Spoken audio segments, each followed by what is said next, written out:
What is up, everybody? Welcome to Pub Sports Radio in the DFS Picks and Prediction Show. Be sure to tune in every Wednesday, 7 o'clock p.m. Eastern Time, where me, Weezy, Monk, and Gordo break down the upcoming card from a DFS perspective and give our predictions on the fights as well. Also, be sure to leave a like here on Pub Sports Radio so you don't miss out on all the content throughout the week. And as always, we're going to go through each panel member. We're going to be talking our fight to target, fight to fade, fighter to fade, favorite dog. We're going to talk some prize picks, our favorite GPP play, our cash play, value play, dart throw. We'll go over our lineups for last week. We'll talk about the current standings. We'll give our lineups for this week. And yeah, it should be a fun show. So I'm here with Weezy, Monk, and Gordo. As always, we'll start with you, Gordo. You looking forward to the card of the year? I think you said it right there. Card of the year, man. I cannot wait for this one. I talked about it yesterday, and I can't stop really thinking about it. It's only Wednesday, and I just wish it was here tomorrow. I cannot wait for all these bouts. You have some insanely high-level matchups, and I'm really excited to hear your thoughts on a lot of these, including that main event, really to see what side everybody's shaping up on. Either way, we got an amazing slate of fights to go through, and I'm really excited to hear your thoughts on it. Heck yeah, it's going to be a fun one. We got Monk as well. Monk, you looking forward to it? Yo, yes, sir. Absolutely. Gordo, I mean, you guys both said it best. Card of the year, the complete polar opposite of what we had on the card last year. We have so many good matchups to go over. Much anticipation is abound. So, yes, definitely looking forward to this UFC 280. And last but not least, we got Uncle Weezy. Weezy, how you feeling? You looking forward to the card? Yeah, great card. I mean, just a fantastic card. So, absolutely. How could you not be? All these videos that people are doing this week are getting 10 times the views they normally get because literally everybody and their brother is coming out to watch this UFC 280. It's amazing from top to bottom. Can't wait for it. It's a great Draftkings slate as well. So this is beautiful. All right, so let's do it. Let's talk some Draftkings, and we will start, as always, with our fight to target. I'm going to kick this one off. I'm going to take the easy one right off the board. I'm going to go with the main event. Islam Makhachev going against Charles Oliveira. I mean, you have to be highly exposed to this fight. Me personally, I'm going 100% in. I am about 55-45 in favor of Islam there. I mean, look at these price tags. Islam's 8,400. Charles Oliveira is 7,800. I see this fight playing out one of two ways. Either Islam's able to get the takedowns and, rack up takedowns, control time, eventually find a TKO or a submission, or Charles Oliveira, he's very live to go out there and get a knockout, go out there and get a submission. Both guys are very live to finish, in my opinion. I think this fight does finish. And I think it does finish in the first couple rounds as well. And at these price tags, I just do not see the winner not on the optimal lineup. So I'm going all in on this main event. Not a hot take. Many should, because these price tags are just crazy to me. Monk, what is your favorite fight to target for this card? Absolutely. Also, title fights have like a almost 63% chance of making the optimal lineup, someone from those fights. So a great pick there. I will go with the opposite. I'll go with the second fight of the night. I believe it is the Makhachev and Malcolm Gordon fight. Now, I know you're all saying, oh, this is fight of the, best fight to pick, not best GPP play. But sneakily, Gordon has also made the optimal lineup in both of his past two fights, guys. He averages over 90 points, a win over 3 points per minute. Do I think he's going to win? Absolutely not. So this is kind of a little sneaky little just, get Makhachev in there a bit more. But he scores over 6 points a minute, 123 per win so far in his two UFC wins. But the totals are what is driving this pick for me. Let's see, 3 of 4 fights. They've had 4 fights since the beginning of 2021. 3 of them, someone in their fights, either them or their opponents, have scored over 100 points. In 2 of them, someone has scored over 109. Let's see, 2 finishes, 2 first-round finishes, 100% optimal rate between those 4 fights. This is a fight you have to play. Obviously, I'll probably be a bit heavier on one side. The salary is ridiculous, but in this case, it might actually be worth it. So give me Makhachev and Gordon. Someone is going to make the optimal lineup on that fight. Yeah, it's not often you see a flyweight fight with the fight doesn't go to decision at minus 260, minus 280. I see a minus 300 on some books, and rightfully so with the way both these guys fight, especially the killer be killed fighter and Malcolm Gordon. Can't wait for that fight. We got Gordo. How about you? What fight are you targeting for this week? Yeah, those are the 2 that I wrote down. Usually I like to write down 3 or 4 just to be a bit different, but I do think that main event stands alone from the rest. And really, I don't think I can go out there and give you as much confidence as the other ones, but let's try. I think another fight that I will be targeting a bit more than others is going to be, let's go Petrosian versus Dobson. I think it's a really sneaky one because I think Dobson has that first round power and ability to go out there and get a finish. And Petrosian is a guy who's going to really play into that skill set of Dobson if this stays at range. I do think he has power in his own right. I think it's going very, very sneaky. Dobson with any finish or any win that I see him having will be optimal at his price tag. Other hand, I think you can get some sneaky ownership on the Petrosian side of things, with the finish definitely being a likely path to victory for him as well. So main event staying a standalone as fight to target, but I'm getting sneaky with the Petrosian Dobson fight as well. Yeah, I do like that one as well. And then Weezy, what is your favorite fight to target? I mean, it's the main event. I'm not going to be a professional here and try to give you other fights. Let's just beat the dead horse here and tell you that this is not only the fight of the year from like a talent perspective, from a fan perspective, but from a DraftKings perspective. You got a fight doesn't go to decision right now. I believe that's sitting about minus 500 on Bet Online. And then you got Oliveira scores 3.58 points a minute. Makhachev 4.03. It's a 25-minute, 5-round fight. And, it's very, very likely 83% according to the bookies to finish inside the distance. So, yeah, this is a fantastic spot, and whoever wins is going to be optimal. If you're single entering, don't you dare leave this fight, off of your lineup. Yeah, I'm right there with you. I will have all my lineups will have at least a part of this fight.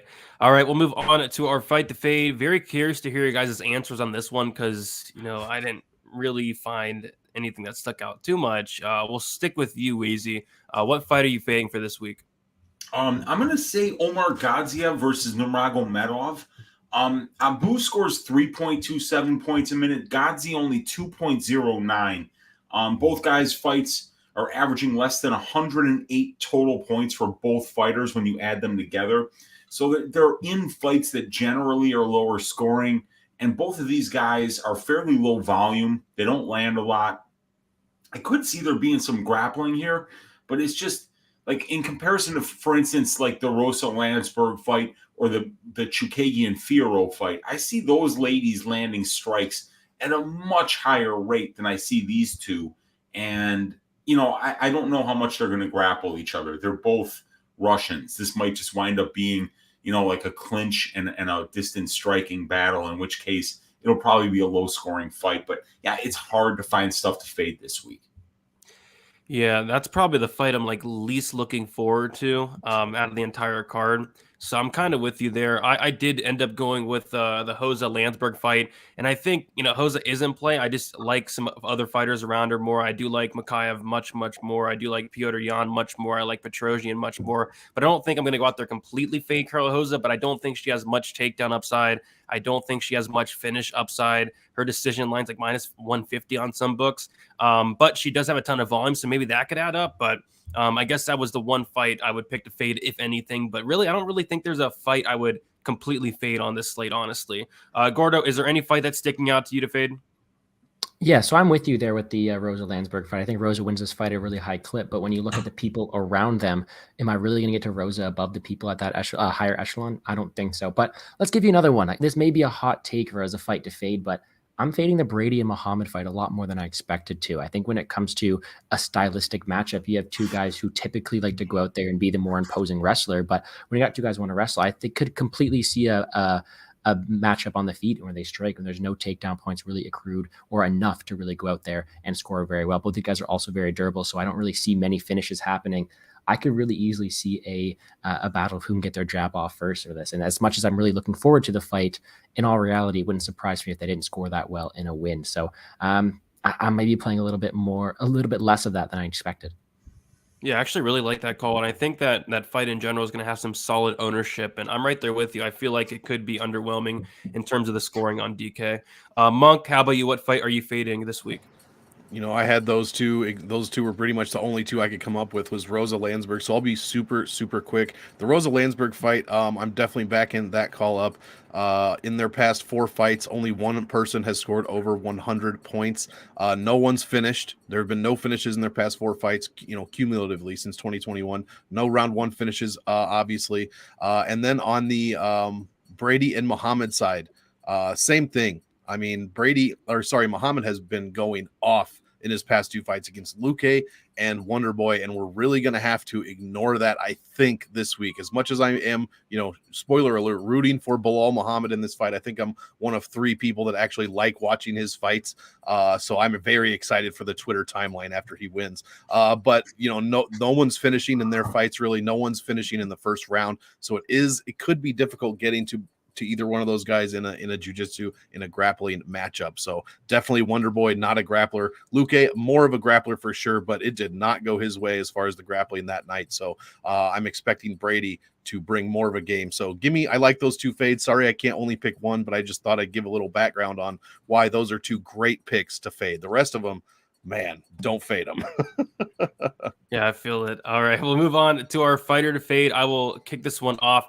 I'm going to go with Katlyn Chookagian. She's 7,300. I think she loses this matchup, and even if she wins, I just don't think she's going to do much in terms of the scoring department. I don't see any finishing upside. Weezy, how many? Isn't it like 0 for 12 of her wins are come come by decision, right? Yeah, I think 11 wins at the UFC level, and not one of them is a finish. And I believe it's only an 18% finish rate as a professional. Like, I think her first 2 wins were finishes over, 0-0 opponents. But yeah, she just doesn't have power.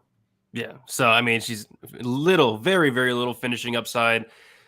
I don't think she's taken down Fiorot. I don't see her knocking down. I just don't see her scoring a ton. So I'm pretty much gonna fade Chookagian anytime she's on the slate, and this just so happens I'm gonna be fading her here as well.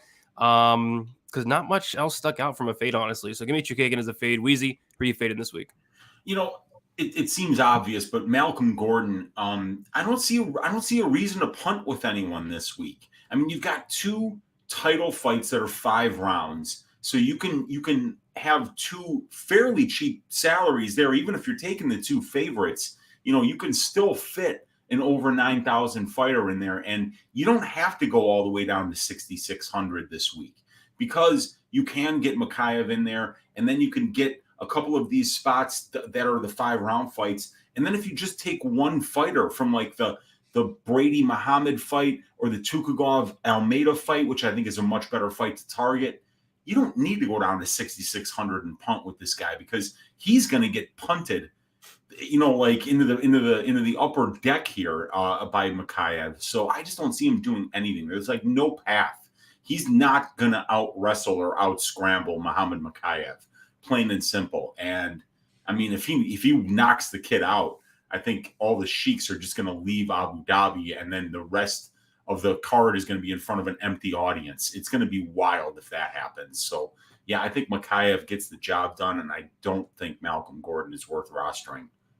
Yeah, I was just laughing because I was thinking about you talking about a path to victory for Gordon. It'd have to be like a raven coming into the cage and taking out Makhachev's eye, or just something crazy happening. So I'm right there with you, Weezy. Yeah. Monk, which fighter are you faded for this week? I'm actually going to go with Zubaira Tukhugov. I like the underdog here. I'll be taking a few shots on Almeida. Tukhugov does not score well. First of all, it's been almost exactly a year since he's fought. He scores 2.24 points a minute, 75, almost 76 per win, and this is over 5 UFC wins, so not too impressive. Only 2 of those 5 wins have he's put up over 90 points. He does put up a ton of takedown and control time points.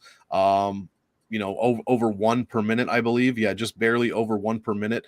But I'm not too impressed, overall. He did go to draw against Lerone Murphy. Really, his game is just stifling his opponents. So I will be playing some Almeida, but I will also be holding back a little bit from what I would usually play, probably. Almeida looked great beating Trezano in his first fight as a UFC contender. So, I mean, Tukhugov might have his hands full here, obviously. I mean, he should be able to out-wrestle Almeida and whatnot, but still only 75, 76 points per win. Not really looking forward to that. That's pretty much his path to victory is a decision win. He does have 2 KO TKOs in the UFC. One was against the Angel of Death, Kevin Aguilar, and my stats, I only have the last 5 up, so it has been a while, before his last 5 since that first one came. So I think this goes to decision if Tukhugov wins, and I don't think it's a very good score for DraftKings. So give me the fade on Zubaira here this week.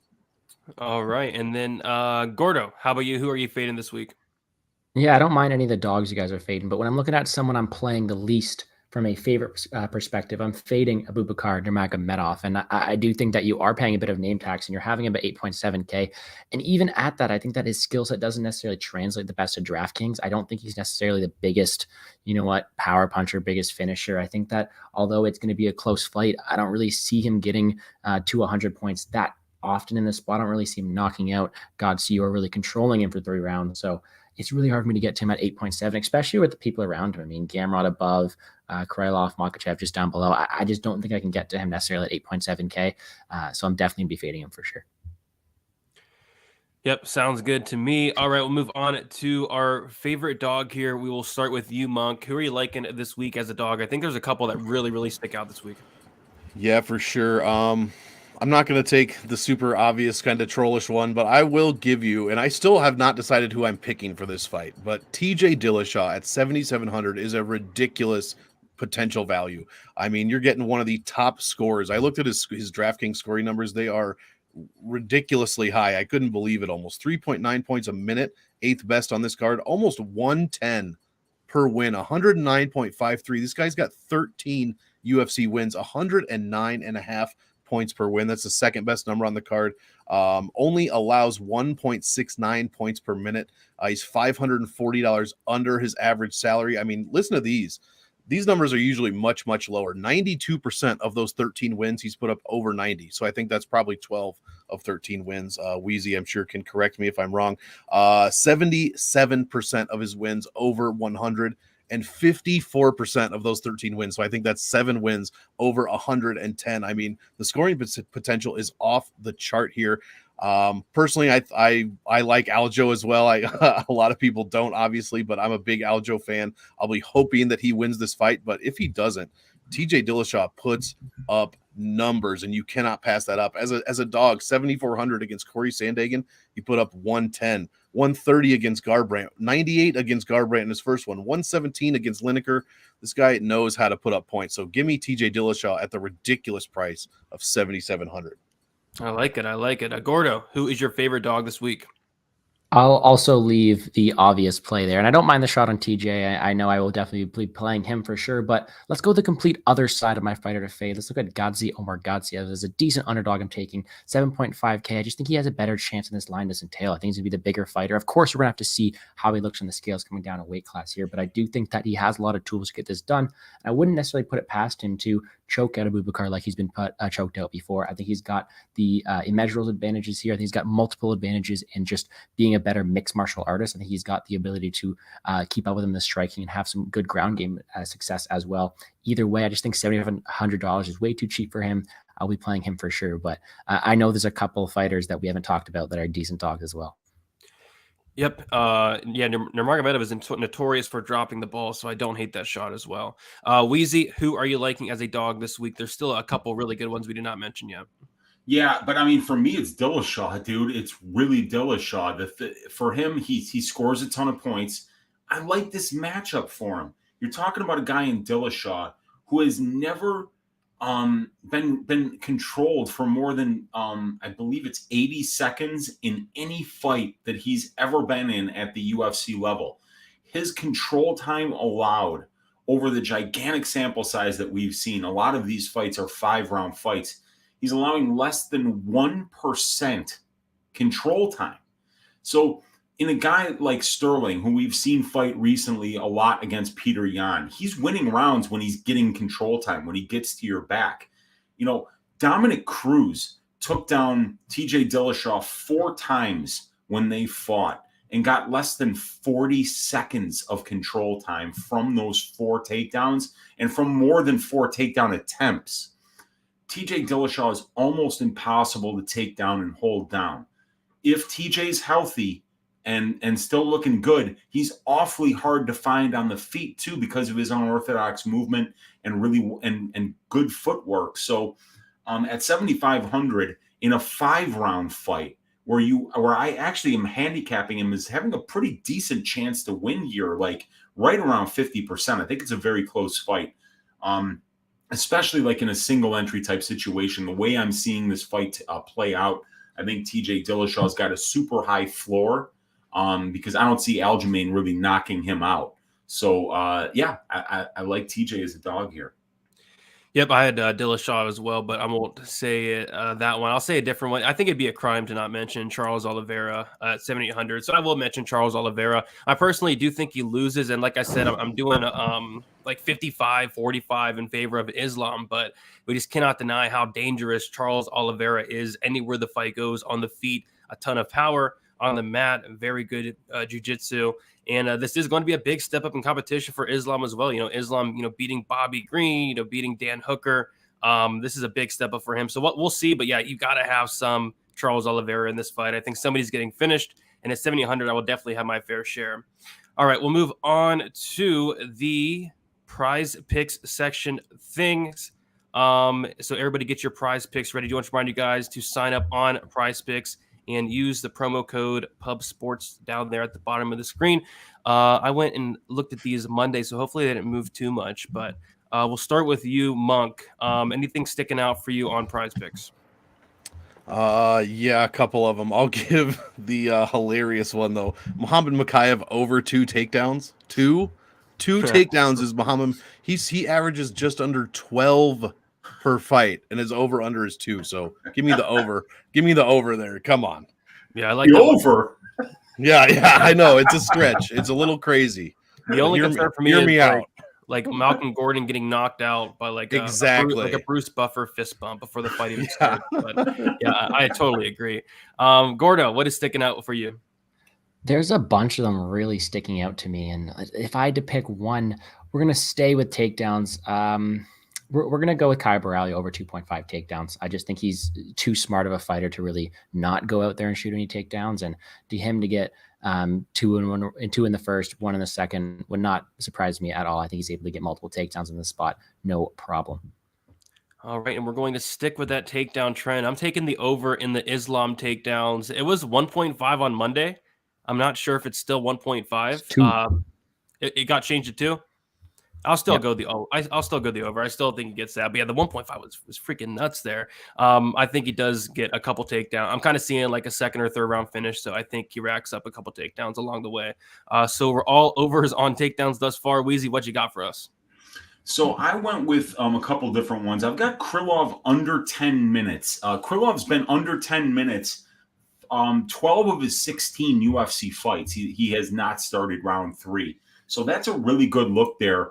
And he brings the kind of fight that's going to make Ozdemir fight like in the fights where Ozdemir finished fights or got finished, because that's the kind of fight that Krylov brings. He's not going to just kind of stand in front of him and try to point fight him. This is going to be a brawl, and both of these guys have got a ton of power. But the other one that I really liked, that I had some interesting stats on, was Aljamain Sterling less than 2 takedowns. Okay. We talked about TJ Dillashaw has been taken down more than 2 times once in his entire UFC career. And in Aljamain Sterling's fights, he's had more than 2 takedowns, I believe only 4 times. And 3 of those 4 fights were his first 3 fights in the UFC. So nobody really takes down TJ Dillashaw. He's got an 86% takedown defense, and he's only been taken down 8 times in his career. And Aljamain Sterling gets his takedowns at right around a 20% clip. So he's just not good at getting takedowns. He attempted 21 against Petr Yan and only got 1 of them. The second time he got his back was because of a missed kick or something. So there's a chance he might be able to get, TJ's back, but it might not even count as a takedown. So less than 2, I think, actually looks like it's not a lot for a 5-round fight, but I'd be surprised if anybody gets more than 2 takedowns in a TJ Dillashaw fight against him. Yep, that one caught my eye as well. And then one more that stuck out, and again, this might have changed since Monday, but the Karol Hoza over on significant strikes on Monday, it was 73.5. Not sure if that got hit. It probably did, but I do like the over if it's still around that area there. But before we continue, guys, it's still the same? Okay, nice. Yeah, I do like that a lot. I think she gets well over that. If you guys can please leave a like, subscribe to the channel. I do want to shout out the chat for hanging out with us. We got F. Carrillo. It's been a while, F. Carrillo. Nice to see you. We got Mushroom in the chat. We got John Hansen. We got Justin. We got Real Deal Prime. What is up? We have we got Cayman. We got the ultimate pick. We got Jack. What is up, guys? How you doing? Leave a like if you have not already. Do appreciate you guys hanging out with us on a Wednesday here. And we're going to keep moving on to our favorite GPP play. And we will start with you, Gordo. Who are you liking this week? Favorite GPP play? I mean, you have to go to someone in the main event for my GPP play. I'm going to take Islam Makhachev as my GPP play. It could be considered cash because I'm going to be playing him in a lot of my lineups regardless, but I do think he has the ability to not only get a finish in these later rounds, but accrue a lot of control and takedowns. And I think that either spot you have is a good enough target to have in either cash or GPP. So we're going to take one of those. The pick for me is going to be Islam, just due to the I don't want to say higher floor because, of course, Oliveira is there to finish anytime, but we've seen that Oliveira has been able to be controlled on the mat, and I do think that Islam is able to do that here. Multiple takedowns upside. I do think he scores very well, and at 8.4K, we're never going to see that salary again for Islam Makhachev. Yep, agreed. But I'm going to go with an interesting. I'm curious to see how high owned this guy's going to be. I'm going to go with Nikita Krylov at 8,600. I just love the finish upside in this fight in general. 37 fights. I think like 34 of them have finished inside the distance. This guy has like a 94% finish rate. Uzdemir's been finished by knockout twice, by submission twice. So I could see Krylov knocking out or submitting Uzdemir. And he's 8,600. I see finish upside. I think it could be early as well. So I do like Krylov here. I'm attacking that finish upside on him. Weezy, how about you? Who are you liking as a GPP play? I'm going to go with Makhachev. I mean, like the fight doesn't go to decision is sitting, like I said, minus 260 for a flyweight fight. That's how easy it should be for Makhachev to not only beat this guy, but finish him inside the distance. I think his inside the distance line is even approaching minus 200. So even at 9,600, you like the finish upside here. But what you really like is the fact that this guy might mix in 4 or 5 takedowns before he gets the finish. So, if you get a finish at the end of the first round and you've been wrestling the whole round, those are the ones where you're going to pile up maybe 120, 130 points. And Gordon's takedown defense is 0%. Let me repeat that. Not bad. Against a guy who has an 11.27 takedowns per 15-minute average, he is facing a guy with 0% takedown defense. So, how does, short of a raven flying into the cage, how does this guy score less than 100 points? It would be shocking to me. So yeah, definitely looking for Makhachev to have a big day. Yeah, it's pretty crazy. Makhachev inside the distance is minus 230, and the fight doesn't go like minus 260. So they aren't giving up enough. Yes, it's crazy. For it has to be like that has to be like the highest on the entire slate by like a mile. Man, that's crazy. But yeah, flyweight, it's crazy. Monk, how about you? Who are you liking as the GPP play? Well, I had all 3 of those written down for sure. Luckily, I have one more, and I think this is going to be a sneaky one. Very low owned because the people around her are going to be extremely high owned. That's Carol Hossa. I mean, her scoring numbers are off the charts, guys. 4.48 points per minute, 104.78 when she wins. 90. Let's see, 3 of 4 of her wins have gone over 100 points. One of them over 110. She scores well over a point per minute in takedowns and control time. And what was the other? Oh yeah, she's fighting Lena Landsberg, 40 years old, closer to 41 than 40. This woman allows, 1.41 points a minute in takedowns and control time. She gives up 102.22 per loss. This is over 5 UFC losses, guys. She has a losing record in the UFC. I'm not really sure why this fight is happening. This is probably the biggest question mark fight. As not question mark as in what's going to happen, but question mark, why is this happening on the entire card? She smashed Betch Kohea back in 2021, scored 89, scored 108 against Edwards, 109 against Mello, 111 against Procopio. So her strength of schedule is a bit less than Landsberg, but nothing sticks out in Landsberg's game to me here for this fight. I think Hossa, pretty much demolishes her. And oh yeah, she's scoring 105 points. She's never finished a fight these are all decisions. She scores 102.5 in it when she wins by unanimous and 111 when she wins by split. So these numbers are pretty much the best on the card. I think no matter how she wins, it's going to be a crazy number. 10x, 11x could make the optimal lineup. So give me Hossa with a probably very low ownership percentage. Oh shit! Yeah, I think she will probably be pretty owned because you have like Petr up there, you got Makhachev up there. Yeah, don't mind that. All right, we will move on to the next one. We have our favorite cash play, and I'm going with Makhachev here. I mean, he's about as safe as you can get. Minus 1,200, minus 1,300 on some books, minus 230 inside the distance. Going against Malcolm Gordon, 0% takedown defense, 0 chin. I'm not even sure Malcolm Gordon makes it to the cage without getting knocked out on the walkout. This should be Makhachev all day, and I think he puts up a massive score. I'm going to have a ton of Makhachev, not only in tournaments, but cash as well. I just feel safe putting him in there. I don't care if he's 9,600. If he was 10K, I'd probably play him in this matchup. So give me Makhachev. Love him for cash. Love him for everything this week. Gordo, how about you? Who do you like for cash this week? Yeah, you're telling me there's a fighter named Gordo from Canada, and he is the only Canadian fighter in the card, and yet he is going to get absolutely mauled. I'm with you. I'm on the Makhachev side of things. It's unfortunate I got to bet against him, but it seems like a pretty good showcase spot for someone in Makhachev. They're trying to build up. 9.6K might not even be expensive enough. He has first round upside. He's got that knockout upside. He's got grappling takedowns. Aside from, you know what, being completely honest, aside from Gordon breaking his arm like he did to Bondar, which would require a lot more luck, I would say, because I do think Makhachev is very good defensively. I don't really see a path to victory for Gordon. I think it's Makhachev all day. I think he's the cash play at 9,600. No, I would just be worried about that Raven making his way into the cage. So hopefully that the Raven, Raven's far away. Yeah. But Monk, how about you? Who are you liking for cash? Well, hopefully Odin is watching some other sport that night and won't be sending any Ravens into Abu Dhabi. I'll give you somebody that we haven't spoken about at all tonight. At least I don't think. I know we spoke about her opponent, Manon Fiorot. How does she lose this fight against Katlyn Chookagian? I mean, she scores 4 points a minute, allows just less than 1.5 per minute, scores 97 when she wins, has finished opponents in 2 of her 4 UFC fights. I mean, she knocked out Leonardo in the second round, knocked out Baby Shark, everybody's favorite flyweight fighter here, in the second round as well.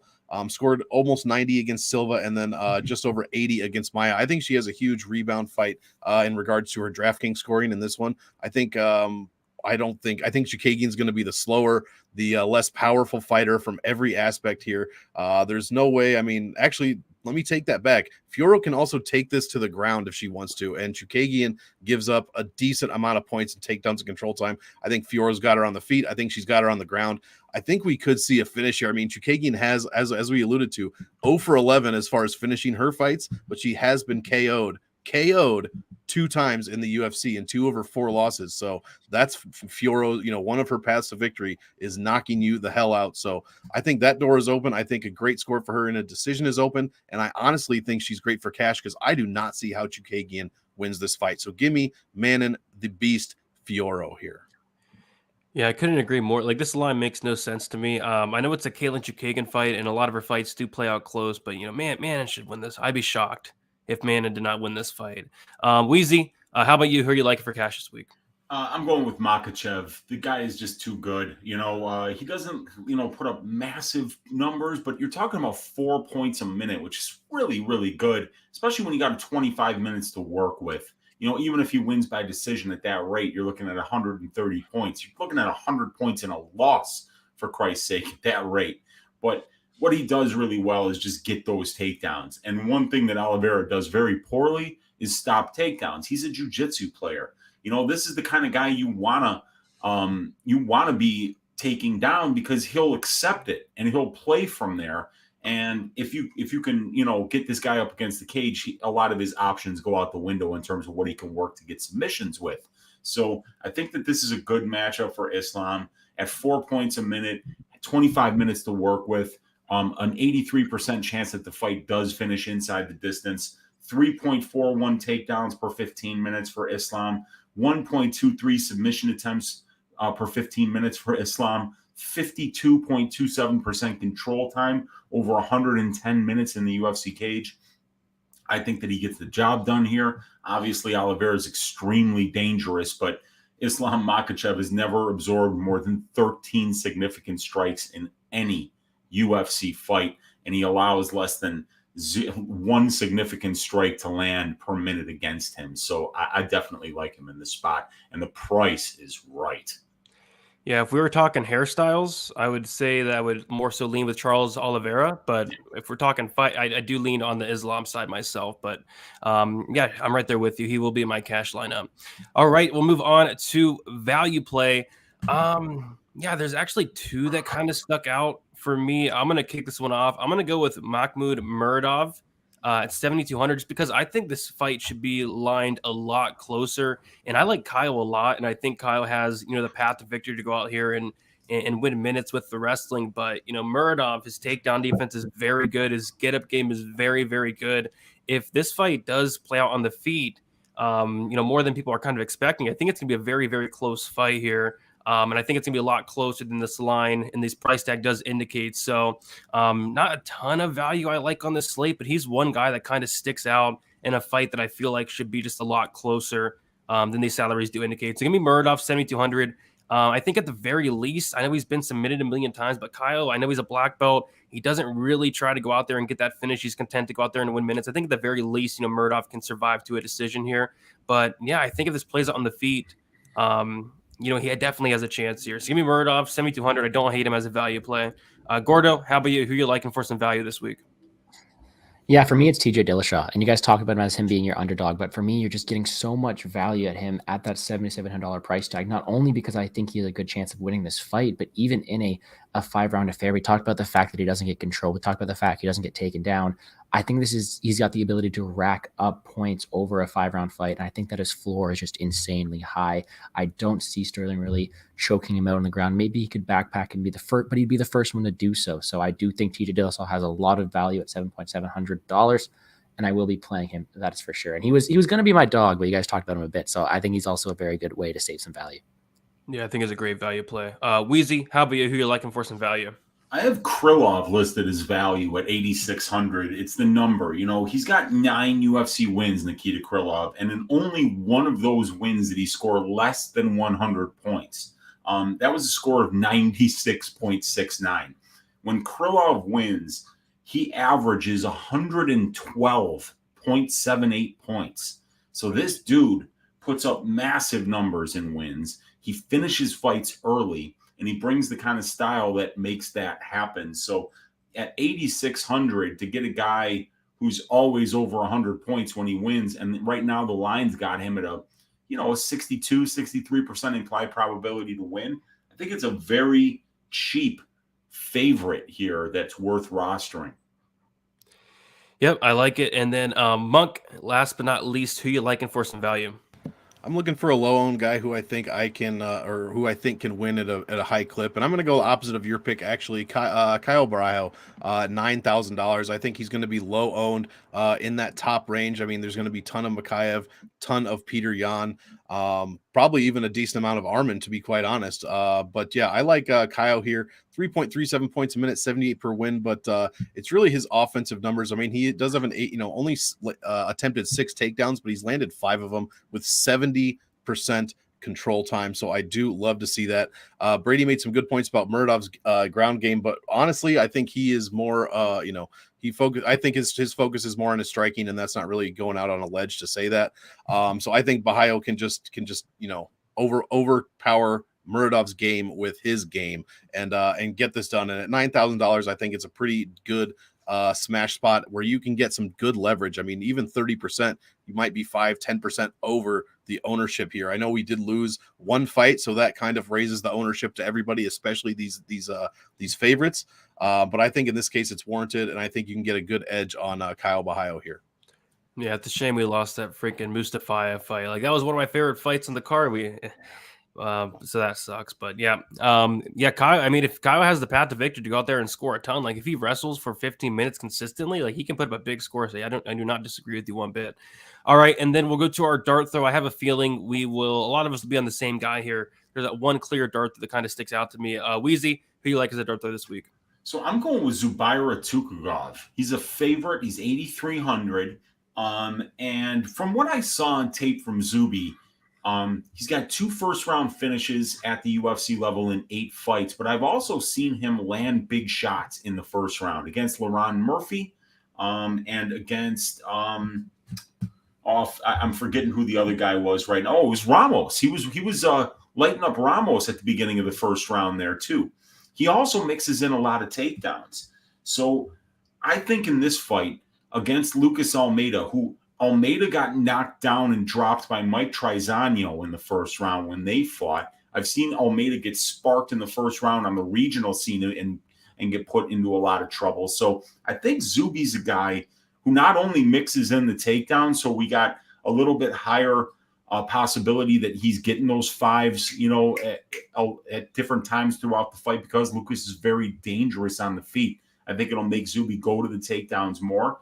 But I've also seen him land big shots early in fights, and I think he's very sneaky to get a first-round finish this week. So love the wrestling upside, love the potential first-round finish upside, like the price, and I think he's going to win this fight because it's hard to go to Abu Dhabi and beat guys that train there already, because you're the one now that's fighting in the middle of the night and making the long trip, and that's going to be the case with Lucas here.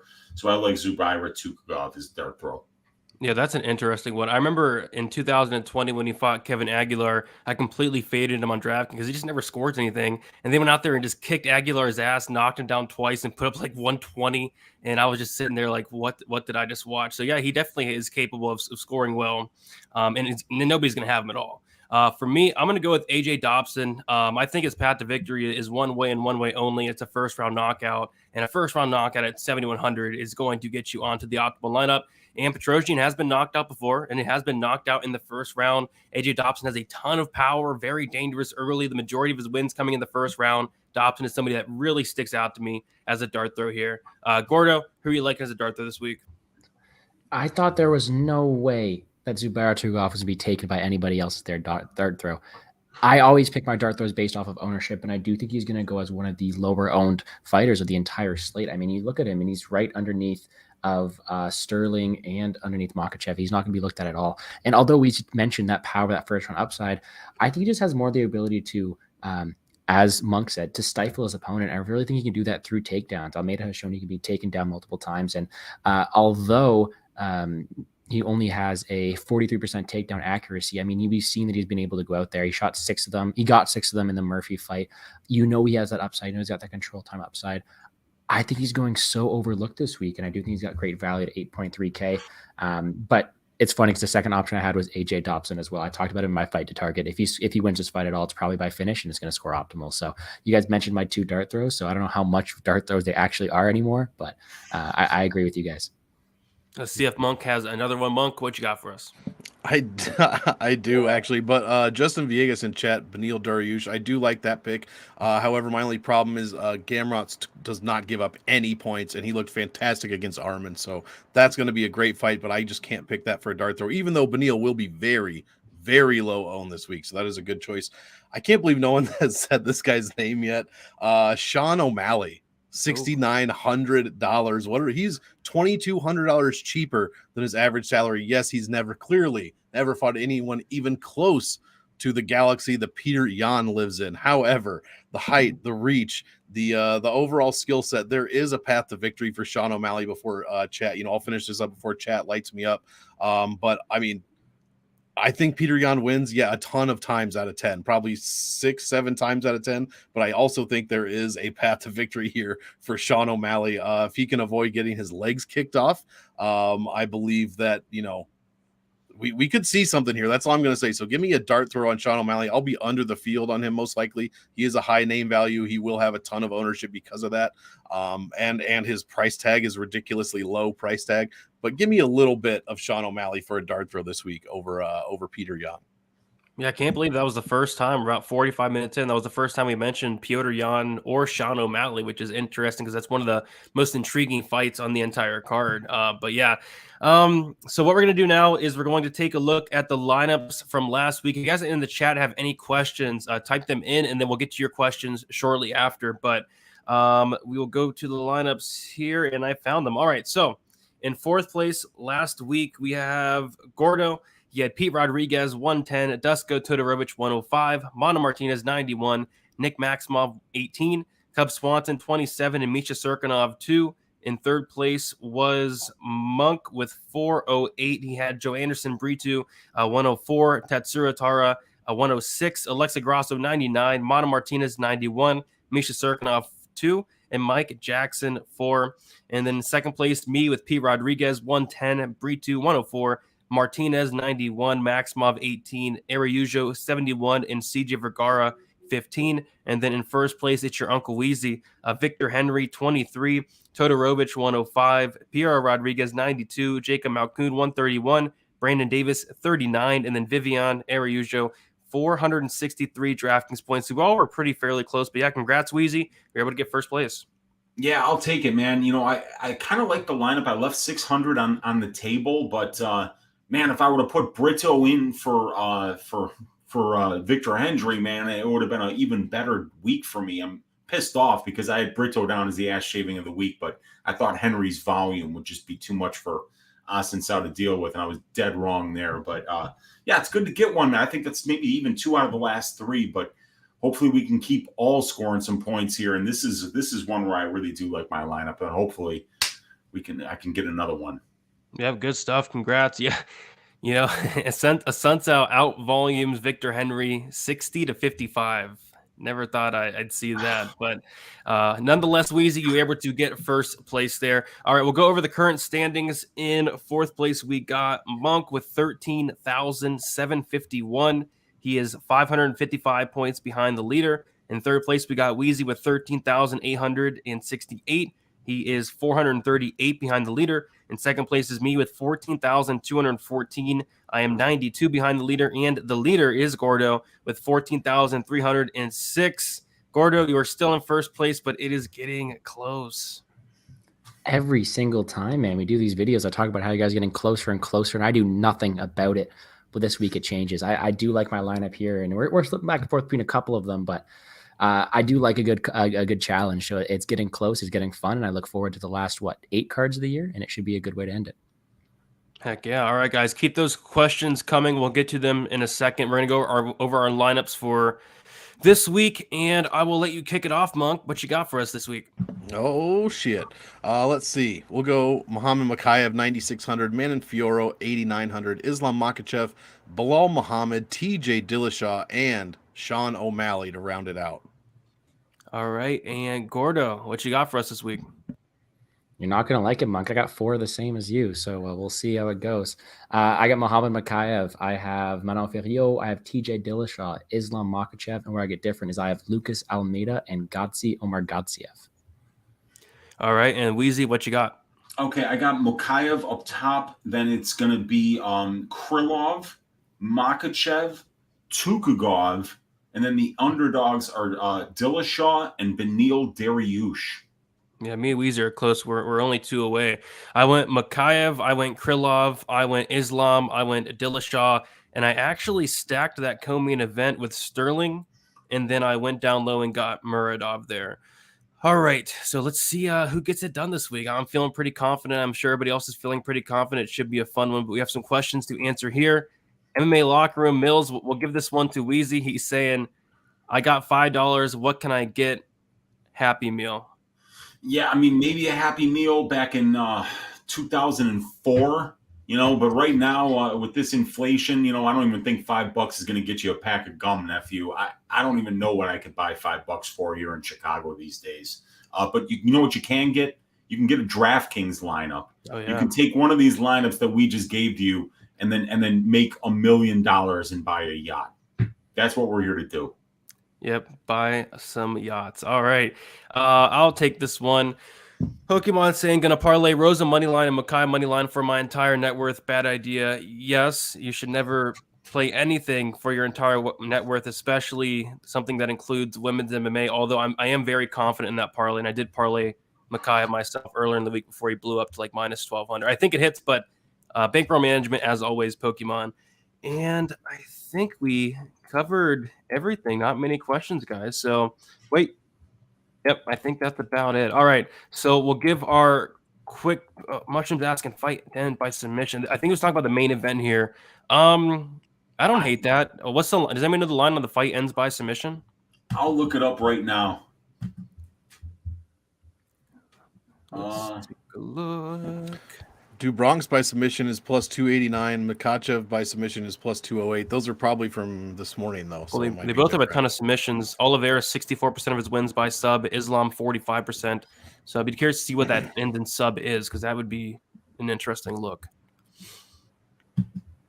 Yeah, I'm looking at that right now. I'm trying to find it. Round betting.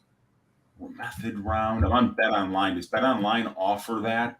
No, it'd be FanDuel. Yeah, I don't think so. Never mind.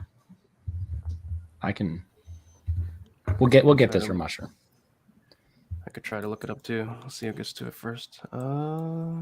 Maybe if he sends over some soft bacon, we get it done a little quicker. Have a little protein. Have a little sandwich protein. today. He had so much bacon on that. Dude, I gotta eat right after. I can't. Look, that dude's timeline makes me just want to eat my phone. All right, still have not found it. Found it. Okay, it's minus 115 on DraftKings. Minus Okay. 115. Beat me to it. I don't hate it. I would like plus 50. minus 115. Okay.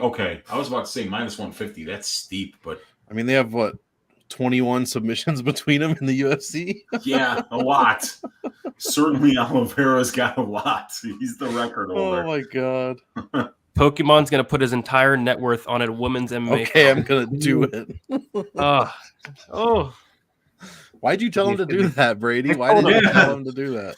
Dude, if you're gonna slip on a banana peel, you're gonna feel horrible because you made him do it. Yeah, this is not financial advice. And he's doing a triple dog parlay. Charles, TJ, and Chookagian. Oh, I don't like that at all. I can't do Chookagian. Yeah, I like TJ. I like TJ. Mm-hmm. All right, guys. So we'll give our quick picks and then we'll head out of here. I will kick it off. Give me Islam in the main event. Give me TJ Dillashaw, Petr Yan, Mateusz Gamrot, Manon Fiorot, Belal Muhammad, Caio Borralho, Nikita Krylov, Zabura Tuhugov, Gadzi Omargadziev, Armin Petrosian, and Muhammad Makhachev and Karol Hoza. Gordo, how about you? What are your quick picks for this week? Yeah, for this week, we are going to take Islam Makhachev in the main event. We'll go with the dog shot and TJ Dillashaw, Petr Yan, Mateusz Gamrot, Manon Fiorot, Sean Brady, Caio Borralho, Nikita Krylov, Zabura Tuhugov, Gadzi Omargadziev, Armin Petrosian, Muhammad Makhachev, and Karol Hoza. Sounds good. Monk, how about you? I'll go Karol Hoza, Muhammad Makhachev, Armin Petrosian, Abubakar Nurmagomedov, just because his name is so fun to say. Lucas Almeida, Nikita Krylov, Caio Borralho. I'll go Belal Muhammad, Manon Fiorot, although I wish I could say it like Gordo does. Mateusz Gamrot, Petr Yan, TJ Dillashaw, and Islam Makhachev, and new. And last but not least, our Uncle Weezy. What you got for us, Weezy? All right, I'm going with Islam Makhachev, TJ Dillashaw. Petr Yan is Uncle Weezy's ass shaving of the week. I'm picking Beneil Dariush to upset Gamrot. I'm going with Manon Fiorot. I'm changing my pick to Sean Brady. Boo. Yeah, I know, man. It's a dude. I'm a huge Belal Muhammad fan. I really am. But my God, I think it's a different style of fight than Belal is used to seeing. But can't wait for that one. I'm going with Caio Borralho, Nikita Krylov, Chookagian, Nurmagomedov, Petrosian, Makhachev, and Hoza. All right, sounds good. All right, guys, we went through everything. Now we're just gonna kick it around. Gordo, let the people know what you have going on and where they can find you. Well, I think I got another video shortly that I'll be doing with you once again. Hopefully, you're not sick of me by now. We'll give me best bets on your channel, I believe it is shortly. So you see me there, but 5 minutes, man. So I'll keep this short. I did my breakdown last night with Clint. You can find all my stuff, including a DFS breakdown that will be out later tonight on the Plays and Fades YouTube channel. All my plays and bets will also be found on my Twitter at Gambles Gordo on Twitter, Plays and Fades Sports on YouTube, all the stuff there. Sounds good. Uncle Weezy, let the people know where they can find you, what you have going on throughout the rest of the week. You can find me on my channel, Uncle Weezy. You can find me on the MMA Engine YouTube channel. You can find me on Pub Sports Radio. And you can find me tonight on the Couch Warriors channel. We're going to be breaking down UFC 280 with our Patrick, Addicted to Combat. Liam picks fights, and I believe Gordo. Are you going to be there? Or no, it's WizBets. No. It's WizBets. So yeah, there's going to be, I think, 5 of us or 4. It's going to be a good one tonight. So I'll be in the chat. Ask Weezy tonight because of that. What time is that, Weezy, again? I believe that's midnight Eastern time. Okay, cool. And then Monk, let the people know where they can find you, what you have going on throughout the rest of the week. Thank you guys. Super quick locker room. No, I don't think Malcolm Gordon is a live dog. Jan, Caio, Fiorot, Caio, and Dillashaw money line. I don't mind that. Mushroom like that one. You guys can find me on YouTube channel Monk Maddox. My game theory video is out. You can find me on the MMA Engine. Salary Voodoo is out. I've got a couple more shows this week, including one with my guy Lou. Happy Hour on Friday at 4:30 p.m. Central Time. And what else? You can find me on Patreon doing all of my stat stuff. Other than that, guys, make sure you sub to Pub Sports Radio and check out these guys' content. Like Gordo, I'll be in the chats as well. Let's get some research done and get some cash tickets. Let's go. Let's do it. All right, guys. In about 3 minutes, I will be on my channel DFS by the numbers with Weezy, with Gordo, and with NarcoCop. We're going to be talking best bets for UFC 280. So make sure you guys tune in right now. But yeah, you can follow me on Twitter, DFS_numbers, Instagram, DFS by the numbers. I'm also on that TikTok now. Yep. I'm on that TikTok, DFS_numbers. Check me out on there. We're going to be doing some dances every once in a while. And yeah, MMA Engine here on Pub Sports, all the good stuff. You know where to find me. Best of luck for UFC 280. Let us cash some bets. Let us win some DraftKings lineups. And let us enjoy some very early fights. See you guys later.